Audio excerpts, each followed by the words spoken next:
ఇప్పుడున్న యూత్ కి నేను వేసే 2 క్వశ్చన్స్. మీరు చదివే చదువు జాబ్స్ కి ఉపయోగకరంగా లేదు అనుకుంటే మార్కెట్ తో అప్డేట్ అయి కొత్త స్కిల్స్ ని ఎక్వైర్ చేసుకోవాల్సిన బాధ్యత ఉందా లేదా మీకు? ఈ రోజు మనం ఉద్యోగం వెతుకుతున్నాం, కానీ రేపు మనమే ఆ ఉద్యోగాన్ని సృష్టించే స్థాయికి ఎదగాలనే ఆలోచన మీకు ఉందా లేదా? ఈ ఫాస్ట్ జనరేషన్ లో ఇంకా నువ్వు అన్ఎంప్లాయిడ్ గా ఉండిపోతున్నావు అంటే దానికి నువ్వు కూడా ఒక కారణం. నిజమే కదా? The internet. బయట కావచ్చు, ఇంట్లో కావచ్చు, ఆఖరకు బాత్రూమ్ లో కూడా మొబైల్ తో యూత్ లాకప్ అయిపోయింది. ఇండియాలో సోషల్ మీడియా ఇన్ఫ్లుయెన్స్ పీక్స్ లో ఉంది.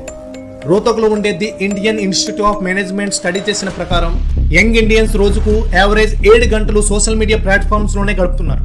దీంట్లో మగవారు 6 hours 45 minutes గడుపుతుంటే ఆడవాళ్ళు 7 hours 5 minutes వరకు రోజు సోషల్ మీడియాలో టైం స్పెండ్ చేస్తున్నారు. ఈ జనరేషన్ లో ఇంటర్నెట్ ఒక వరం. దాన్ని ఎలా యూటిలైజ్ చేస్తున్నారో అది మీపై ఆధారపడి ఉంటుంది.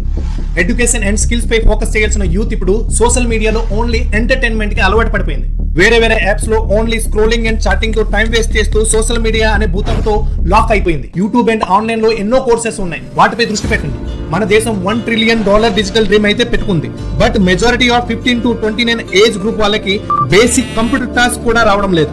73% యూత్ దగ్గర బేసిక్ ఈమెయిల్ చేయగలిగే స్కిల్స్ కూడా లేవు. ఇండస్ట్రీస్ ఏ స్కిల్స్ ని ఎక్స్పెక్ట్ చేస్తున్నాయో వాటిని రీసెర్చ్ చేసి నేర్చుకోవాల్సిన అవసరం ఉంది.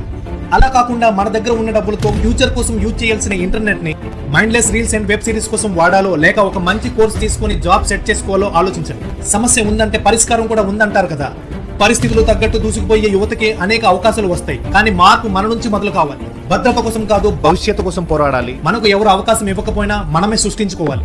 ఈ వీడియో నచ్చితే లైక్ చేయండి, మీ ఫ్రెండ్స్ అండ్ ఫ్యామిలీస్ తో షేర్ చేయండి అండ్ ఈ ఛానల్ ని సబ్స్క్రైబ్ చేసుకోండి.